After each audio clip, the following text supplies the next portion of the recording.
북한이 밤사이 단거리 탄도미사일 2발을 동해로 발사하는 도발을 감행했습니다. 제주에 기항 중인 미국 핵 추진 잠수함에 대한 반발 성격이란 분석입니다. 장마 전선이 다시 북상하면서 오늘 전국 대부분 지역에 장맛비가 내리겠습니다. 이미 많은 비로 피해가 속출한 호남 지방에 최고 120mm 안팎의 호우가 더 쏟아지겠습니다. 신림동에서 흉기 난동을 벌인 조모 씨의 신상 공개 여부가 내일 결정됩니다. 조 씨는 10여 년 전에도 모르는 사람을 폭행해 집행유예를 선고받은 적이 있었던 것으로 드러났습니다. 학교에서 극단적 선택을 한 서울 서희초 교사가 일기장에 학생 생활지도에 대한 어려움을 토로하는 내용을 적은 것으로 나타났습니다. 이런 가운데 교사들은 무분별한 아동학대 신고 압박에 정상적인 생활지도가 불가능할 정도라고 호소했습니다. 헌법재판소가 이태원 참사 책임을 물어 이상민 행정안전부 장관을 탄핵할지 여부를 오늘 오후 결정합니다. 결과에 따라 윤석열 정부 국정 동력은 물론 전국에도 적지 않은 파장이 예상됩니다. 방탄소년단 정국이 솔로 데뷔곡 세븐으로 미국 빌보드 핫백에서 진입과 동시에 1위를 차지했습니다. 세븐은 앞서 미국 빌보드와 함께 세계 양대 차트로 꼽히는 영국 오피셜 싱글 차트 톱 100에 3위로 진입했습니다.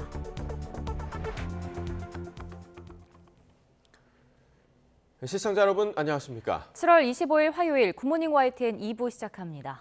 북한이 심야에 동해로 탄도미사일 2발을 또 발사했습니다. 제주 해군기지에 기항 중인 미국 핵 잠수함에 대한 반발 성격으로 보입니다. 임성재 기자가 보도합니다.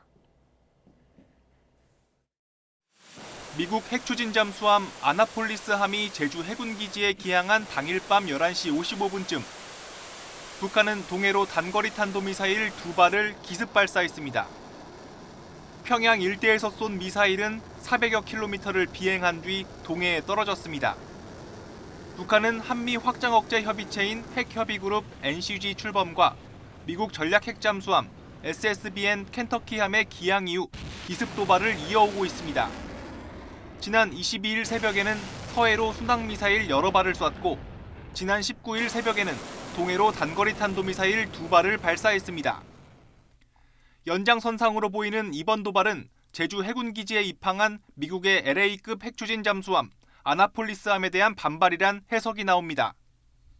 대함 대잠 임무를 수행하는 아나폴리스함은 켄터키함처럼 핵무기를 탑재하진 않지만 수적으론 미국 원자력 잠수함의 주축을 이룹니다. 그만큼 전략자산이 전개할 때마다 북한은 가만히 있지 않고 그에 따른 군사적 대응을 하겠다는 의도로 풀이됩니다. 결국 한반도의 군사적 긴장도를 북한이 주도해서 끌고 나갔다는 뜻으로도 해석될 수가 있을 것 같아요. 군은 북한의 추가 도발에 대비해 한미 공조 아래 관련 동향을 추적, 감시하고 있습니다. 또 북한의 탄도미사일 발사는 유엔 안보리 결의를 위반한 것이라며 강력히 규탄했습니다. 북한은 6.25 전쟁 정전협정 체결일을 앞두고 내부 결속을 다지기 위해 연쇄 도발을 이어갈 것이란 전망도 나오고 있습니다. YTN 임성재입니다. 경찰이 서울 신림동에서 흉기 난동을 벌인 30대 조모 씨의 신상 공개 여부를 내일 결정하기로 했습니다. 조 씨는 10여 년 전에도 모르는 사람을 폭행해 집행유예를 선고받은 적이 있었던 것으로 드러났습니다. 우종은 기자의 보도입니다. 경찰이 구속된 30대 조모 씨의 얼굴과 이름 등 신상 공개 여부를 내일 결정합니다. 조 씨의 범행이 잔인하고 중대한 피해로 이어져 신상공개 심의위원회 개최 대상이 됐기 때문입니다. 범행 당일 조 씨의 행적도 추가로 드러났습니다. 낮 12시 인천에 사는 조 씨는 택시로 서울 금천구 할머니 집에 간 뒤 근처 마트에서 흉기를 훔친 것으로 조사됐습니다. 이후 택시를 타고 신림동으로 이동해 범행 대상을 물색했습니다. 조 씨는 사람이 많은 곳이어서 신림동에 갔다고 진술했습니다. 경찰 조사에서 조 씨는 마약성 진통제인 펜타닐을 복용했다고 했다가 술을 마셨다고 말을 바꾸기도 했습니다. 경찰은 조 씨의 일관되지 않은 진술이 감형을 받기 위한 거짓말이 아닌지 살피고 있습니다. 예전부터 너무 안 좋은 상황에 있었던 게 제가 너무 잘못한 일인 것 같습니다. 어떤 안 좋은 상황인지 한번 말해주세요. 아니 저는 그냥 쓸모없는 사람이 죄송합니다. 조 씨의 과거 다른 범행도 드러났습니다. 지난 2010년 조 씨는 서울 신림동 주점에서 모르는 이들을 폭행해 징역 1년 6개월에 집행유예 2년을 선고받았습니다. 이때도 범행 대상은 일면식도 없던 손님과 종업원이었습니다. 조 씨가 발을 밟았다며 말다툼으로 시작해 옆에서 말리던 이들까지 소주병을 휘둘러 상해를 입혔습니다. 이번 흉기 난동으로 숨진 20대 남성의 유족들은 조 씨가 또다시 사회에 나올까 두렵다며 최고형인 사형에 처해달라고 청원을 올렸습니다. 피해자와 가족, 다른 온라인 이용자의 2차 피해를 가할 수 있는 범행 영상 유포에 대한 수사도 이어지고 있습니다. 경찰은 범행 영상이 그대로 노출된 인터넷 사이트 게시물 17건을 찾아내 방송통신심의위원회와 운영자의 삭제를 요청했습니다. 또 범행 장면이 담긴 CCTV 화면을 처음 유포한 사람을 정보통신망법 위반 혐의로 입건해 수사하고 있습니다. YTN 우종훈입니다. 학교에서 극단적 선택을 한 서울 서희초 교사가 일기장에 학생 생활지도에 대한 어려움을 토로하는 내용을 적은 것으로 나타났습니다. 서울교사노동조합은 유족의 동의를 받아 고인의 일기장 가운데 일부를 공개했습니다. 이 내용을 보면 월요일 출근 후 업무 폭탄과 아무개의 난리가 겹치면서 그냥 모든 게 다 버거워지고 놓고 싶다는 생각이 마구 들었다고 쓰여 있습니다. 이어 숨이 막혔고 밥을 먹는데 손이 떨리고 눈물이 흐를 뻔했다고 적었습니다. 난리 앞에 쓰인 글자는 가려놨는데 노조 측은 학생 이름으로 보인다고 설명했습니다. 교사들이 최근 꼽는 가장 무서운 단어는 바로 아동학대입니다. 학부모는 물론 학생들마저 툭하면 아동학대를 거론하며 교사를 압박한다고 하는데요. 교사들은 정상적인 생활 지도가 아예 불가능해서 자괴감을 느낄 정도라고 호소합니다. 강민경 기자가 만나봤습니다. 올해 10년차 초등학교 교사인 A씨. 1학년 담임을 맡았던 2년 전 학생의 부모에게 가정 내 조치가 필요하다고 건의했다가 폭언을 듣고 교육청 신고까지 당할 뻔했습니다. 저 경력 교사라서 생각이 없어가지고 그렇게 일을 일방적으로 처리하느냐, 그렇게 생각이 없어서 어떻게 교사를 하느냐, 뭐 이런 식으로 막말을 하셨고요. 이후 A씨는 자기 자신을 자꾸 검열하게 된다고 고백합니다. 얼마 전엔 2학년 어린이가 손등을 핥히고 머리카락을 잡아당기는데도 아동학대로 몰릴까 봐 아무런 조치를 할 수 없었습니다. 교사들은 지난 2015년 아동학대 범위에 정신적 고통을 가하는 행위가 추가된 뒤 교실 내 분위기가 완전히 달라졌다고 입을 모읍니다. 학부모뿐 아니라 최근엔 어린 학생들마저 교사의 훈계와 충고를 아동학대로 몰아간다는 겁니다. 자리에 앉으라고 조금 더 강한 목소리로 이야기를 했더니 한쪽에 있던 남자애들이 선생님 요즘 아동학대로 선생님들 많이 고소당하시던데 선생님 저희도 교육청에 신고를 할까요? 이렇게 이야기를 하면서 희죽거리더라고요. 실제로 최근 5년 동안 교사가 아동학대 혐의로 고소되거나 고발돼 수사받은 사례는 1,252건. 그런데 절반이 넘는 676건이 무혐의 종결이나 불기소 처분을 받았습니다. 전체 아동학대 신고에서 불기소율이 14.9%인 점을 고려하면 교사를 상대로 고소고발이 무분별하게 남발된다고 볼 수 있는 셈입니다. 그 결과 교사들은 아이들을 사랑하고 가르치는 게 좋아서 잡은 교편을 이제 내려놓고 싶다고 말합니다. 제가 가르쳐준 내용을 다시 되뇌어줄 때 내가 교사하기 정말 잘했구나 행복감을 느낍니다. 그럼에도 불구하고 제가 여기서 머무를 수 있는 시간이 얼마 남지 않았구나 이런 걸 느끼곤 합니다. 정치권에서는 교사의 생활 지도를 아동학대로 보지 않는 법률 개정안이 주목받고 학생 인권 조례를 없애야 한다는 목소리에도 힘이 실리고 있습니다. 그러나 교권과 학생 인권은 서로 배치되는 가치가 아닌 만큼 어떻게 해야 둘을 함께 신장시킬 수 있을지 논의할 때입니다. 학생 인권 조례에서 일부 사항을 폐기시켜달라는 이야기가 아니고요. 교권도 존중해달라고 말씀을 드리는 거예요. YTN 강민경입니다. 정체불명의 우편물 신고가 전국에서 잇따르는 가운데 경찰이 온라인 쇼핑몰이 실적을 부풀리려고 무작위로 소포를 보내는 이른바 브러싱 스캠 가능성에 무게를 두고 있습니다. 경찰은 국제공조를 통해 발송 경위를 확인하면서 개인정보 유출 경로도 함께 수사할 방침입니다. 보도에 윤성훈 기자입니다. 지난 20일 낮 울산에 있는 장애인 복지관에 정체불명의 소포가 배달된 뒤 전국에서 비슷한 신고가 잇따르고 있습니다. 의심 우편물 신고가 닷새 동안 2,600여 건, 하루 평균 500건 넘게 들어올 정도로 사회적 불안감은 극에 달했습니다.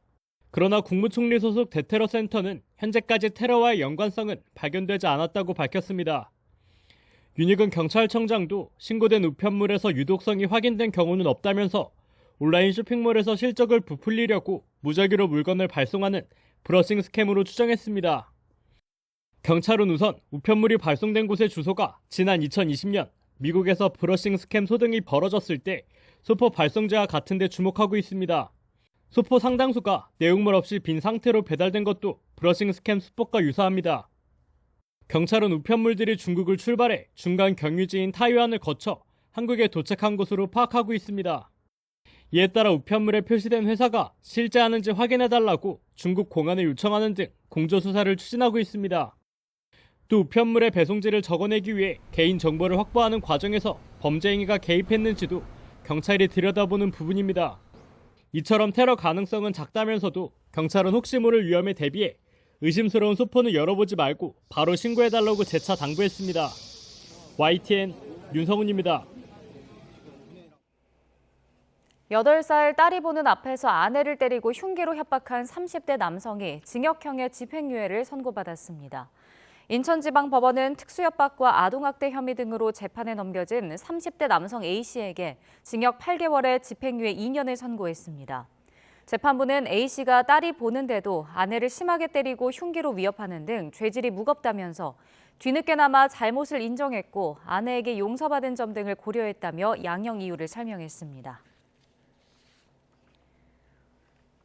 법원의 접근 금지 명령을 어기고 전 여자친구를 찾아가 살해한 30대 남성이 구속됐습니다. 인천 논현경찰서는 살인과 스토킹 처벌법 위반 혐의 등으로 30대 남성 A씨를 구속했습니다. A씨는 지난 17일 새벽 5시 50분쯤 인천 논현동에 있는 아파트 복도에서 과거 애인이 30대 여성을 흉기로 찔러 숨지게 하고 그 어머니도 다치게 한 혐의 등을 받습니다. 이태원 참사의 책임을 물어 이상민 행정안전부 장관을 탄핵할 수 있는지에 대한 헌법재판소의 판단이 오늘 나옵니다. 헌법재판소는 오늘 오후 2시 이상민 장관의 탄핵 심판 선고를 진행합니다. 이번 탄핵 심판의 핵심 쟁점은 이 장관이 사후 재난 대응 조치를 적절히 했는지, 또 재난 예방 조치 의무와 국가공무원법상 성실, 품위 유지 의무를 다했는지 등입니다. 쌍방울그룹의 대북 송금 의혹 사건과 관련해 이화영 전 경기도 평화부지사가 이재명 대표에게 불리한 진술을 검찰에 했는지를 놓고 정치권에선 진실 공방이 벌어지고 있습니다. 검찰의 조작 수사를 의심하는 민주당의 공세에 여당은 오히려 이재명 대표 측이 회유하려는 것 아니냐고 맞불을 놨습니다. 정현우 기자의 보도입니다. 민주당 의원들은 대북 송금 의혹 사건을 수사하는 수원지검을 항의 방문해 검찰이 언론 플레이를 하고 있다고 거듭 주장했습니다. 이화영 전 부지사가 기존 입장을 바꿨다는 취지의 보도를 문제 삼은 겁니다. 이화영 전 부지사가 당에 보낸 서한 등을 근거로 이 전 부지사가 쌍방울에 당시 이재명 경기지사의 방북 추진을 요청한 사실을 이재명 대표에게 보고했다고 진술했다는 건 사실이 아니라고 강조했습니다. 이 전 부지사가 직접 해당 발언을 한 적이 없다고 밝힌 상황에서 검찰이 추악한 거짓 언론 플레이를 펼친 것으로 볼 수밖에 없을 것입니다. 검찰이 구속된 이화영 전 부지사를 회유 압박한 정황이 드러났다고도 했는데 국민의힘은 반박했습니다.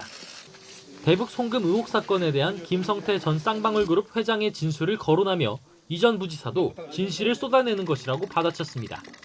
검찰의 조작 수사를 의심하는 민주당을 향해선 오히려 이재명 대표 측이 진술을 바꾼 이 전 부지사를 회유하는 것 아니냐고 쏘아붙였습니다. 여기에 대해서 당이 적극적으로 나서서 이화영 부지사를 회유하려고 했던 것은 아닌가에 대한 의혹이 굉장히 점점 더 커질 수밖에 없다, 이런 말씀을 드립니다. 특히 민주당이 대북 송금 의혹 사건에 발끈하는 데는 정치적 의도가 있다고 보고 있습니다. 이재명 대표에 대한 검찰의 구속영장 청구 가능성이 거론되는 상황에서 이른바 방탄국회의 명분을 쌓고 있다는 겁니다. 압박쇼를 한 이유는 자명합니다. 점차 조여오는 검찰의 수사망에 어떻게든 정당하지 않다는 명분을 만들어야 하기 때문입니다. 민주당이 최근 의원총회에서 정당한 영장에 대해서만 불체포 특권을 포기하겠다고 결의한 걸 겨냥한 겁니다. 물론 이재명 대표는 앞서 공언한 대로 검찰이 영장을 청구하면 바로 법원의 영장 심사를 받겠다는 입장입니다. 한 발 더 나아가 현재 무기명인 체포동의안 표결 방식도 기명으로 바꿔 책임 정치를 강화하겠다는 의지도 내비쳤습니다. 조기에 기명투표로 전환하는 게 필요하다고 생각합니다. 책임 정치라는 측면에서 검찰의 그 부실한 소설을 여당이 베끼기 하고 있는 것 같습니다.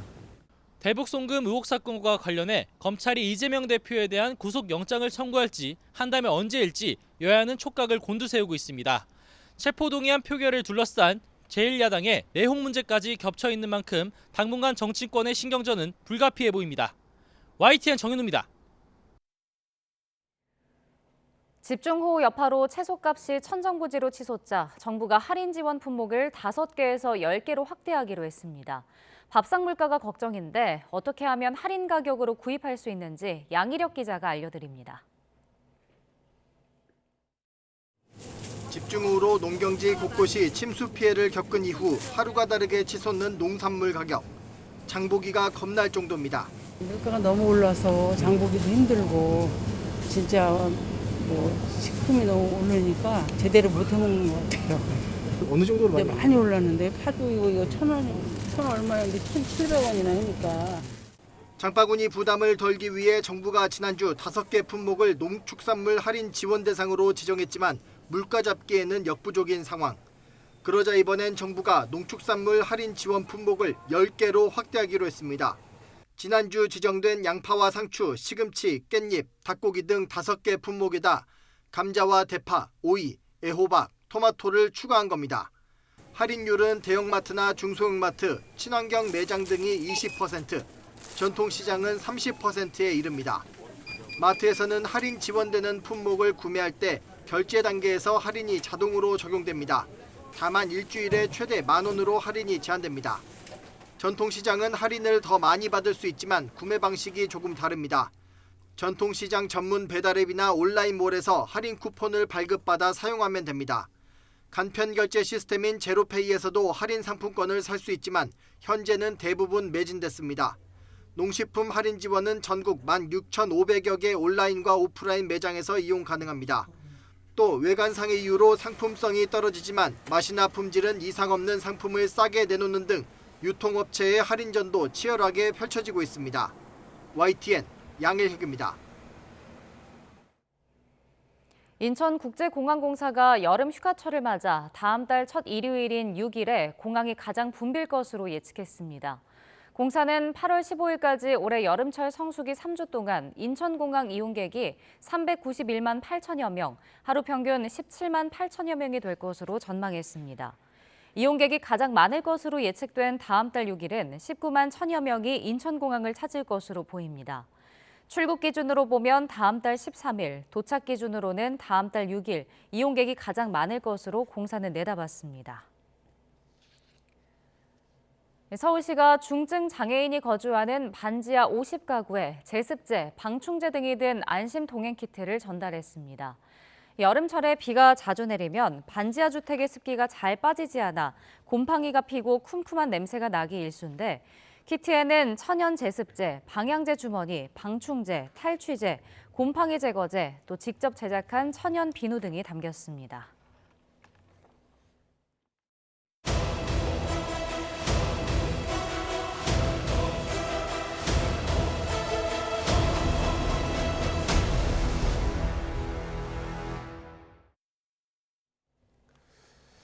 네, 이틀 뒤인 7월 27일은 6.25 전쟁 정전협정이 체결된 지 70주년이 되는 날입니다. YTN은 어제부터 기획 보도를 보내드리고 있는데요. 이번엔 70년 넘게 가족과 생이별한 이산가족 문제는 물론 점점 잊혀져가는 국군포로 납북자 문제를 짚어봤습니다. 최도희 기자가 만나봤습니다.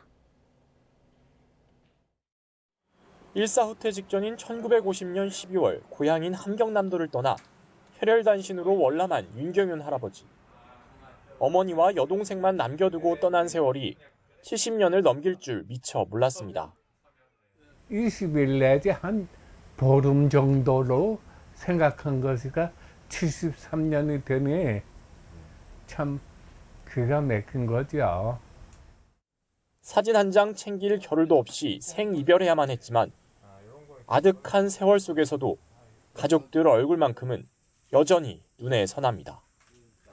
마지막 소원이 있다면 북녘 땅 어딘가에 살아있을지 모르는 여동생을 꼭 한번 만나는 겁니다.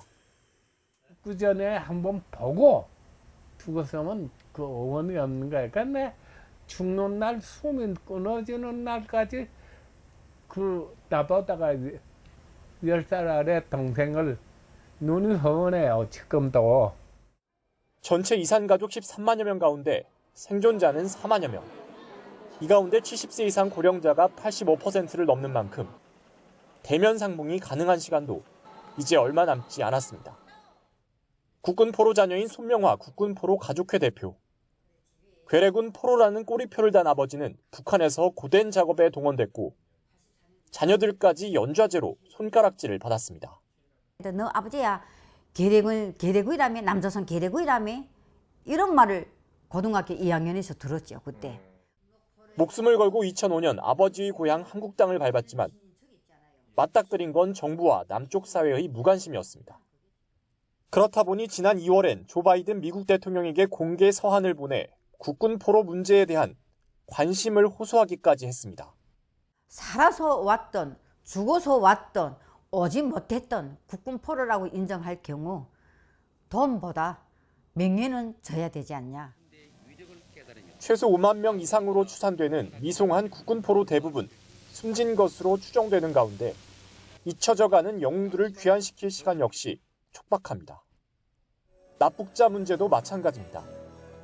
전시 납북자만 10만여 명, 전후 납치 실종자는 500여 명 정도로 추산되는 가운데 야속한 세월만 속절없이 흘러가면서 가족들의 응어리는 더 커져만 가고 있습니다. YTN 최두입니다. 교실 안 질서가 무너져서 고민에 빠진 건 우리나라만의 일이 아닙니다. 미국 교육청 수백 곳이 틱톡, 유튜브 등 주요 소셜미디어 업체를 상대로 집단 소송을 제기했는데요. 무슨 일일까요? 소셜미디어의 부작용은 어제 오늘 일이 아닙니다. 유해 콘텐츠를 접하기 쉽고 중독성이 높아서 특히 청소년들이 빠지는 경우가 많죠. 여기에 그치지 않고 위험천만한 행동까지 나서게 하는데요. 지난해에는 미국 청소년들 사이에서 현지의 현대 기아차를 훔치는 틱톡 챌린지가 유행하며 사회적인 문제가 되기도 했습니다. 소셜미디어는 미국 청소년들의 정신 건강도 빠르게 해쳤습니다. 화려한 온라인 세계와의 비교 속에 우울감과 슬픔을 느끼고 극단적 선택을 생각하는 경우도 크게 늘어난 것으로 조사됐습니다. 미국 지역교육청 200곳은 이런 소셜미디어 부작용이 통제 가능한 범위를 넘어섰다고 보고 그 책임을 SNS 업체에 묻겠다고 나섰습니다. 유해 콘텐츠 유통뿐 아니라 이런 중독성이 있는 플랫폼을 만든 책임 자체를 따지겠다는 겁니다. 그동안 미국 소셜미디어 업체들은 이용자가 올린 콘텐츠에 대해서는 책임을 지지 않는 통신품위법 230조에 따라 보호받고 있었는데요.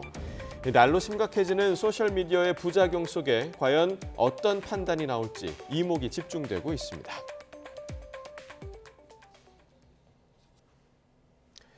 소셜미디어 트위터의 상징 파랑새 로고가 알파벳 X로 바뀌었습니다.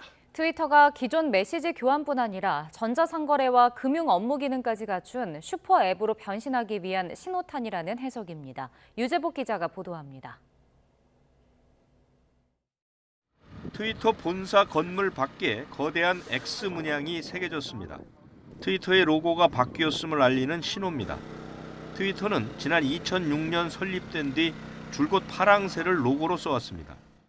최고 경영자 일론 머스크는 앞서 모든 새와 작별을 고할 것이라며 로고 변경을 알렸습니다. I myself am going to hop onto Twitter. You know, it's going to take a time to be like, I'm hopping on X, especially as someone who's been using from 2010s. 일론 머스크의 X 사랑은 유별납니다. 우주 항공업체 스페이스X나 인공지능 개발업체 xAI에도 X가 빠지지 않습니다. 트위터 인수 전부터 파랑새 로고를 바꿀 마음을 먹은 것으로 알려졌습니다. 머스크는 로고 변경에 그치지 않고 트위터를 슈퍼 앱으로 변신시킬 계획입니다. 기존의 메시지 교환 기능에 전자상거래와 금융 업무 기능까지 탑재시키겠다는 겁니다. 상품 결제와 화상통화, 쇼핑까지 가능해서 중국에서만 13억 명이 사용하고 있는 위챗이 본보기입니다. I actually think that this is less about reinventing Twitter and more about building a brand around Elon Musk's current empire. 머스크의 야심찬 계획이 빅테크 SNS 혁명의 도화선이 될 거란 전망과 함께 익숙한 브랜드 파괴가 가져올 실패 가능성을 점치는 목소리도 나오고 있습니다. YTN 유재복입니다. 그룹 방탄소년단 전국의 솔로 데뷔곡 세븐이 미국 빌보드 메인 싱글 차트 핫백의 진입과 동시에 1위를 차지했습니다. 전국의 세븐은 사랑하는 사람과 일주일 내내 함께하고 싶다는 내용을 담은 노래로 감미로운 목소리와 세련된 감각이 조화를 이룬 곡입니다. 세븐은 앞서 미국 빌보드와 함께 세계 양대 차트로 꼽히는 영국 오피셜 싱글 차트 톱백에 3위로 진입했습니다. 피파 여자 월드컵 본선에 세 번째로 출전한 여자 축구대표팀이 오늘 낮 남미의 강호 콜롬비아와 첫 경기를 치릅니다. 사상 두 번째 16강 진출의 꿈에 도전하는 여자 축구대표팀은 오늘 오전 11시 호주 시드니 풋볼 스타디움에서 2023 피파 호주 뉴질랜드 여자 월드컵 H조 조별리그 1차전을 치릅니다. 피파 랭킹 25위인 콜롬비아는 17위인 대한민국보다 한 수 아래로 보이지만 강호 중국과의 평가전에서 2대2로 비길 정도로 만만치 않은 전력을 가지고 있는 것으로 평가됩니다.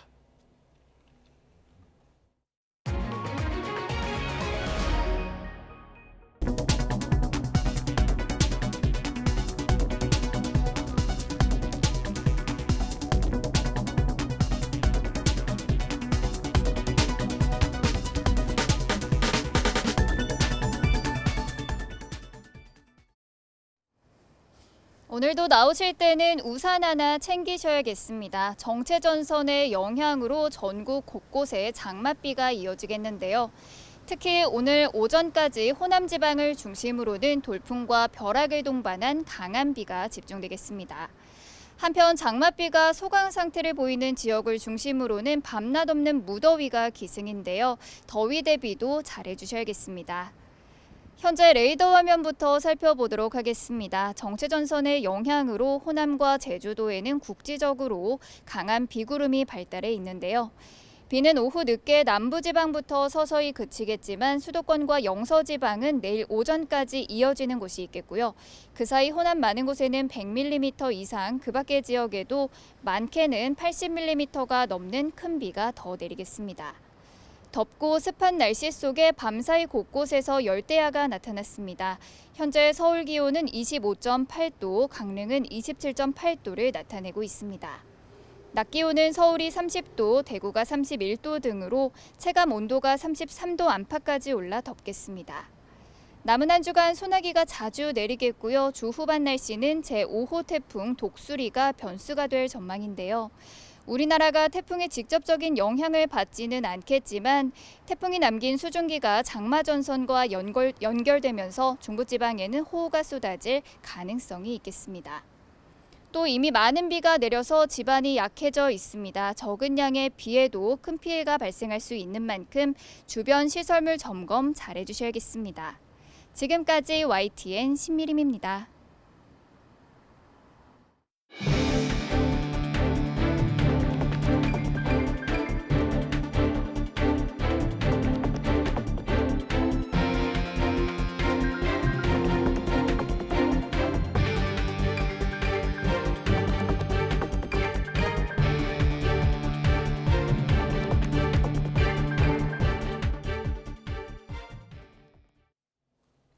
북한이 심야 시간에 탄도미사일을 발사하며 도발 행보를 이어가고 있습니다.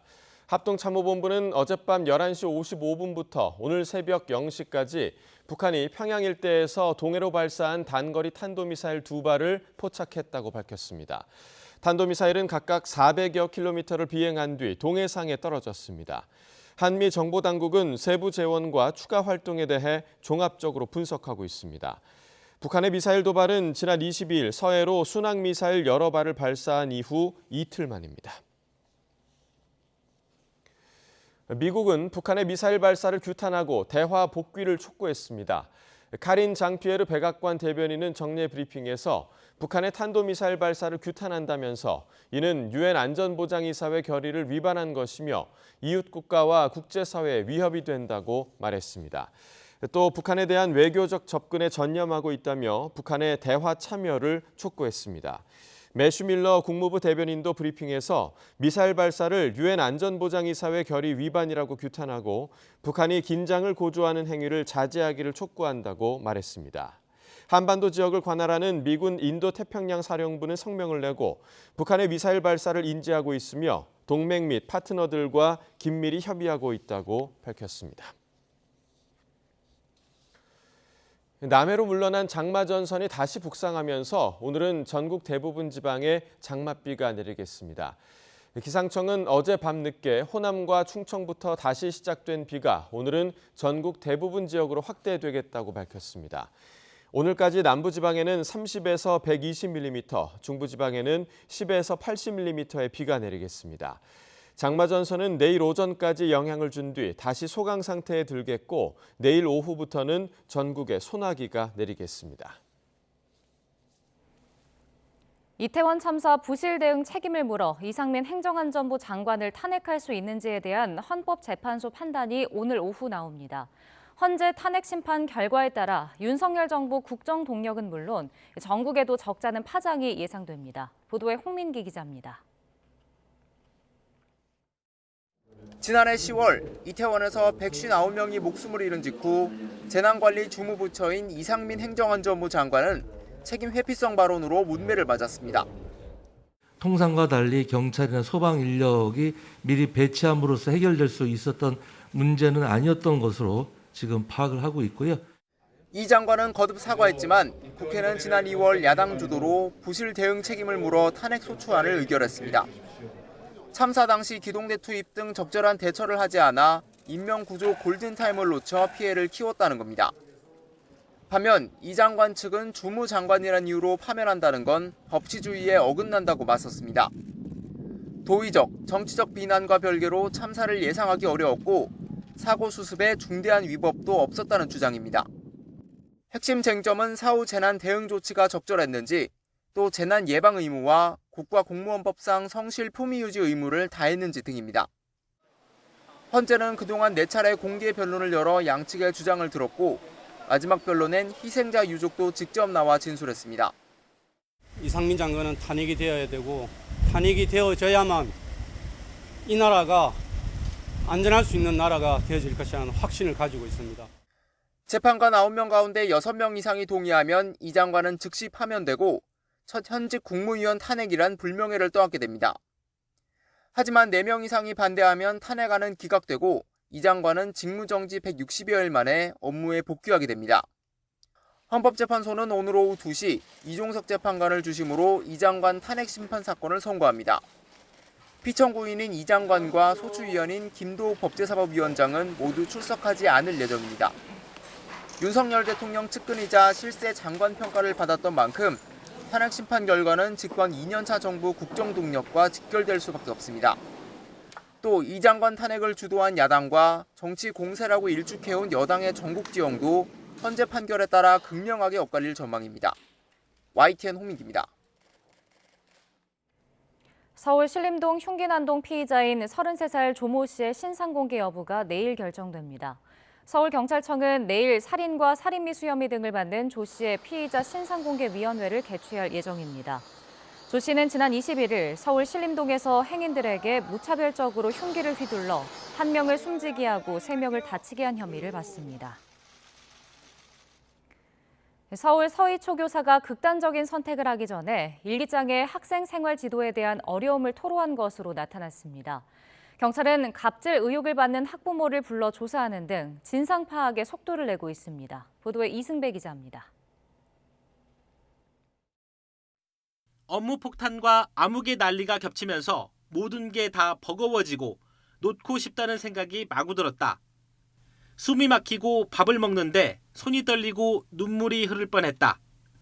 서울교사노조가 유족의 동의를 받아 공개한 숨진 서희초 교사의 일기장 내용입니다. 난리 앞에 쓰인 글자는 가려져 있는데 노조 측은 학생 이름으로 보인다고 설명했습니다. 작성 날짜는 7월 3일, 교사가 극단적 선택을 하기 2주 전쯤입니다. 교사노조는 일기장 내용을 보면 고인이 생전에 업무와 학생 문제 등 학교 생활로 어려움을 겪은 것을 확인할 수 있고 학생이 큰 소리를 치는 등의 행동을 해 고인이 힘들어했다는 노조의 지적과 일맥상통한다고 주장했습니다. 그러면서 교육당국에 이 사건에 대한 정확한 진상규명과 함께 무분별한 민원으로부터 교사를 보호할 대책을 신속히 마련하라고 촉구했습니다. 이런 가운데 경찰이 갑질 의혹을 받는 학부모들을 지난주 참고인 신분으로 불러 조사한 것으로 확인됐습니다.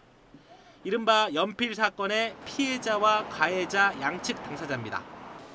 반에서 학생들 사이에 연필로 이마를 긋는 일이 있었는데 이 일과 관련해서 고인이 학부모로부터 악성 민원에 시달렸다는 소문이 퍼졌었습니다. 경찰은 이와 함께 친하게 지냈던 동료 교사도 여러 명 불러서 참고인 조사도 마쳤습니다. 경찰은 유족에게 고인이 쓰던 휴대전화와 태블릿 PC 등을 건네받아 디지털 포렌식에 나설 계획입니다. YTN 이승매입니다.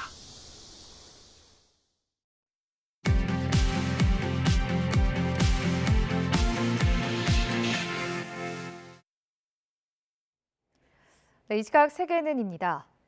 네타냐후 총리가 이끄는 이스라엘 우파 정부가 대법원의 판결을 뒤집을 수 있는 사법부 무력화 법안을 끝내 가결했습니다.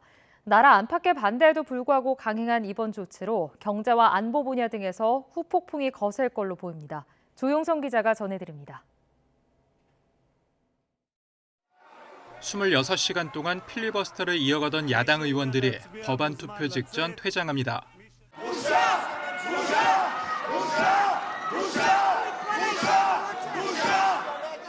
하지만 네타냐후 총리가 이끄는 우파 연정의 이른바 사법정비 법안은 끝내 가결됐습니다. אם כן, להלן תוצאות ההצבעה. חברי הכנסת 64 בעד, אין מתנגדים, אין נמנעים. אני קובע כי הצעת חוק יסוד השפיטה תיקון מספר 4 עברה. 이에 따라 앞으로 이스라엘 의회가 표결하면 대법원 판결을 뒤집을 수 있게 됐습니다. 극우 우파 연정이 의회의 다수를 차지한 상황에서 정부를 견제할 방법이 사실상 사라진 것입니다. 50만 명이 참여한 사법부 무력화 반대 시위가 7달 넘게 이어졌고 의회 앞에서 밤샘 연좌농성까지 벌어졌지만 소용없었습니다. We're here to protect our democracy. We were left with no choice but to go to disobedience. 중동에서 유일한 민주주의 국가로 꼽혔던 이스라엘은 이번 법안 통과로 안보와 경제에 타격을 받을 것으로 보입니다. 당장 법안에 반대한 예비군 수만 명이 복무 거부를 선언하면서 반이스라엘 무장단체와 대치하고 있는 전장에 치명타가 될 수 있습니다. 이스라엘을 기술국가로 이끈 스타트업 기업 70%는 혼란을 피해 일부 사업을 해외로 이전한 것으로 조사됐습니다. 앞서 분열을 우려한 조 바이든 미국 대통령은 사법 정비를 서두르는 게 이치에 맞지 않는다며 국민을 합의로 이끄는 데 초점을 맞춰야 한다고 반대의 뜻을 분명히 밝히기도 했습니다.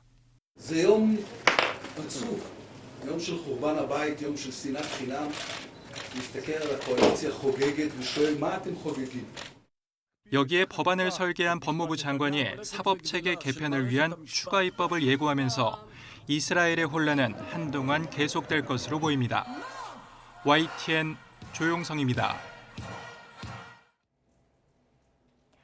세네갈 수도 다카르 앞바다에서 보트가 전복돼 적어도 17명이 숨졌다고 현지 관리들이 밝혔습니다.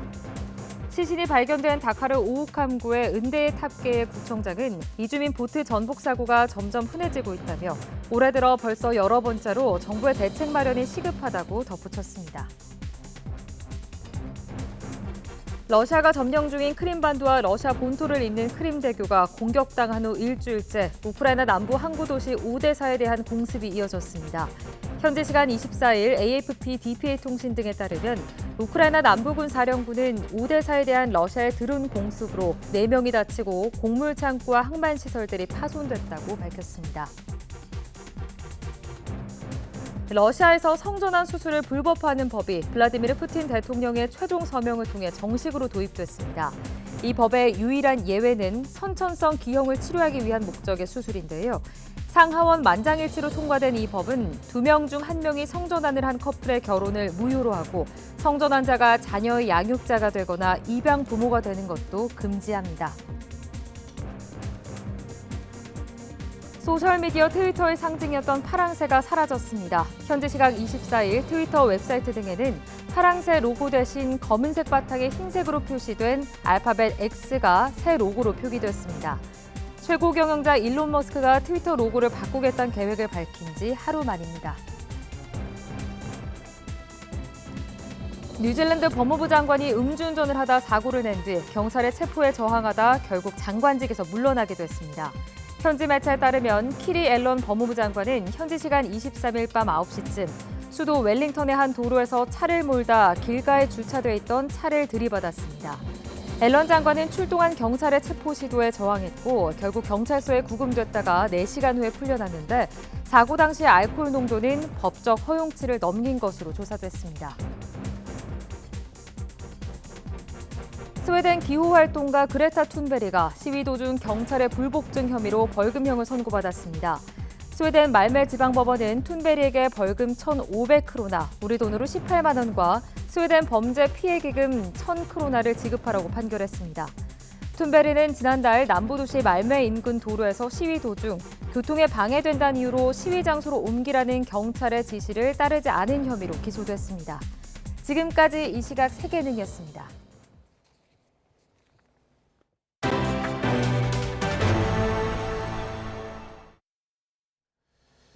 피파 여자 월드컵 본선에 3번째로 출전하는 여자 축구대표팀이 오늘날 남미의 강호 콜롬비아와 첫 경기를 치릅니다. 16강에 오르기 위해서는 반드시 승점 3점을 따내야 합니다. 김동민 기자가 보도합니다. 고강도 훈련을 소화한 여자 축구 대표팀이 월드컵 본선에서 힘찬 도약을 준비합니다. 베테랑과 어린 선수들의 조화가 돋보인다는 평을 받고 있는 콜린베로. 베테랑 조소연은 더 높이, 더 멀리 바라보고 있습니다. 언니들을 보면서 우리도 이렇게 세계에서 이만큼까지 올라왔구나. 우리도 할 수 있다.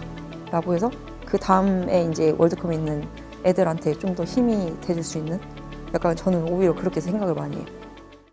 첫 상대 콜롬비아는 강호 중국과의 평가전에서 2대2로 비길 정도로 만만치 않은 전력.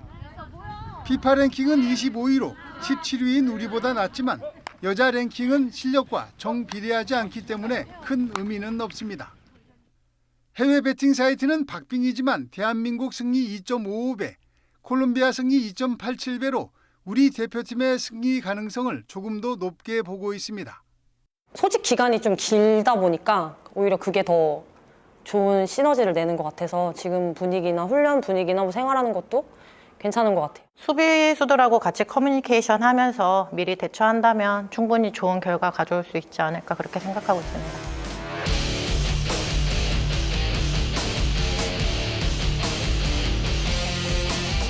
강한 체력과 조직력을 갖춘 대표팀이 사상 2번째 16강 진출의 꿈을 이루어낼 것인지 콜롬비아와의 첫 경기는 우리 시간으로 오전 11시에 시작합니다.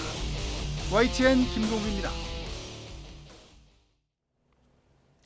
네, 유난히 새 얼굴에 활약이 많은 올 시즌 프로야구의 유력한 신인왕 후보, 바로 한화의 투수 문동주입니다. 닮고 싶은 선수로는 일본의 오타니를 꼽았는데 다치지 않고 시즌을 마치는 게 목표입니다. 이지은 기자가 만나봤습니다.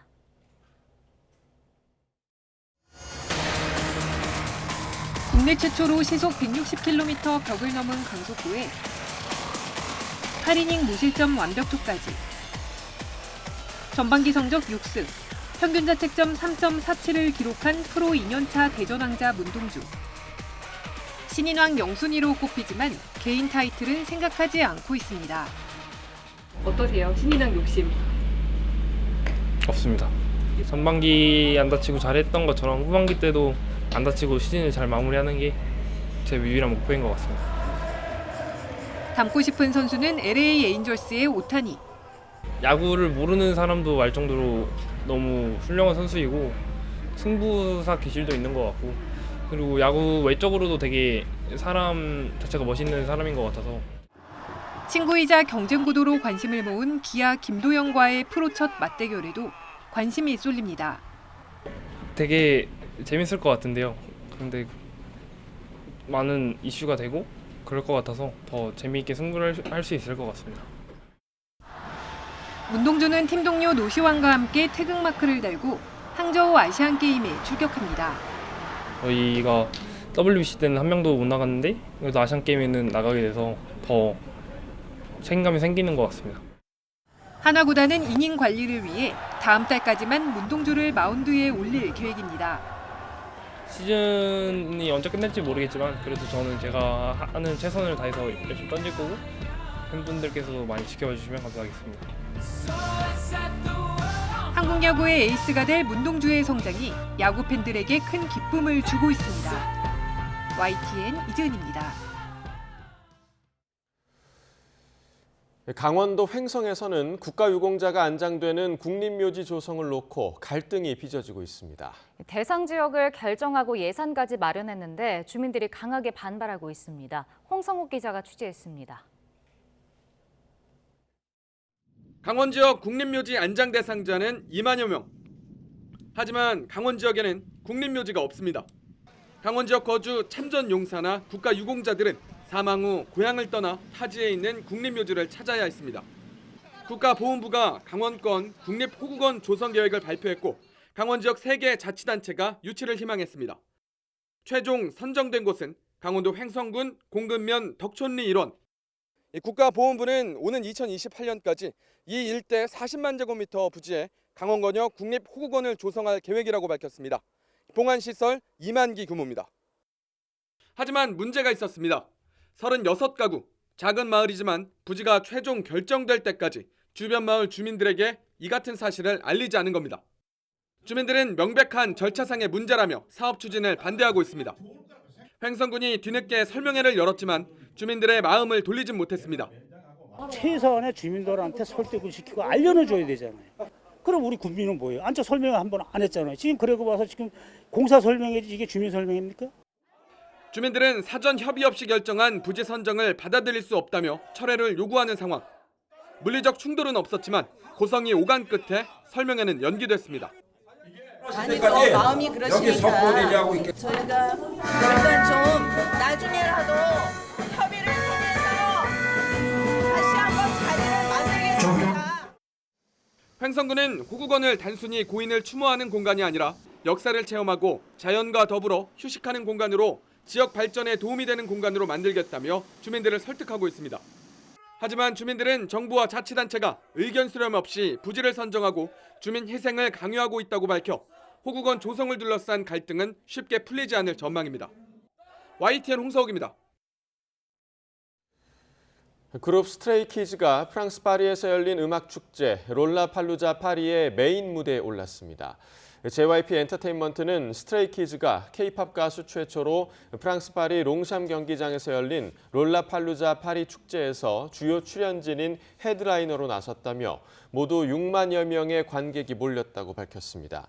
스트레이키즈는 다음 달부터 일본 4개 도시에서 8차례에 걸친 대규모 돔 투어 콘서트를 열고 오는 9월에는 미국 뉴욕 센트럴파크에서 열리는 글로벌 시티즌 페스티벌 무대에도 오를 예정입니다. 박보균 문화체육관광부 장관이 대한출판문화협회가 지난 5년간 서울국제도서전의 수익금 내역을 누락했다며 재정적 탈선 여부를 감사 중이라고 밝혔습니다. 박 장관은 어제 용산구 문체부 서울사무소에서 연 간담회에서 출판문화협회 회계 처리를 들여다본 결과 서울국제도서전의 수익금 상세 내역 누락 등 한심한 탈선 행태가 발견됐다며 이같이 말했습니다. 문체부는 출판문화협회가 2018년부터 5년간 보조금 정산 과정에서 수익금의 상세 내역을 단 한 차례도 감독기관인 출판진흥원에 제출하지 않았고 출판진흥원은 확인 과정 없이 이를 그대로 추인해왔다고 지적했습니다. 이에 대해 출판업계는 박 장관이 대결적 사고에 빠져 있다며 해임을 촉구했습니다. 대한출판문화협회는 보도자료를 통해 박 장관이 확인도 안 된 사실을 유포하고 출판인들을 철저히 무시하고 있다며 이같이 밝혔습니다. 오늘도 곳곳에 장맛비가 내리고 있습니다. 현재 호남과 제주도에는 국지적으로 강한 비구름이 분포해 있는데요. 호남 일부 지역에는 호우특보가 내려진 가운데 오전까지 돌풍과 벼락을 동반한 강한 비가 쏟아지겠습니다. 예상되는 비의 양은 호남 많은 곳에 100mm 이상, 그 밖의 지역에도 많게는 80mm가 넘는 큰 비가 더 내리겠고요. 비는 오후 늦게 남부지방부터 점차 그치겠습니다. 밤낮 없는 무더위도 계속되고 있습니다. 곳곳에서 열대야가 기승인데요. 현재 서울 기온은 25.8도, 강릉은 27.8도를 보이고 있습니다. 한낮에도 체감 온도가 33도를 오르내리는 곳이 많겠습니다. 오늘 서울의 한낮 기온은 30도, 대전은 29도, 대구는 31도, 포항은 32도, 강릉은 33도 선까지 크게 오르겠습니다. 남은 한 주간 소나기가 자주 내릴 전망입니다. 지금까지 날씨 정보였습니다. 굿모닝 YTN 2부 마칩니다. 잠시 후 6시 50분 3부에서 뵙겠습니다.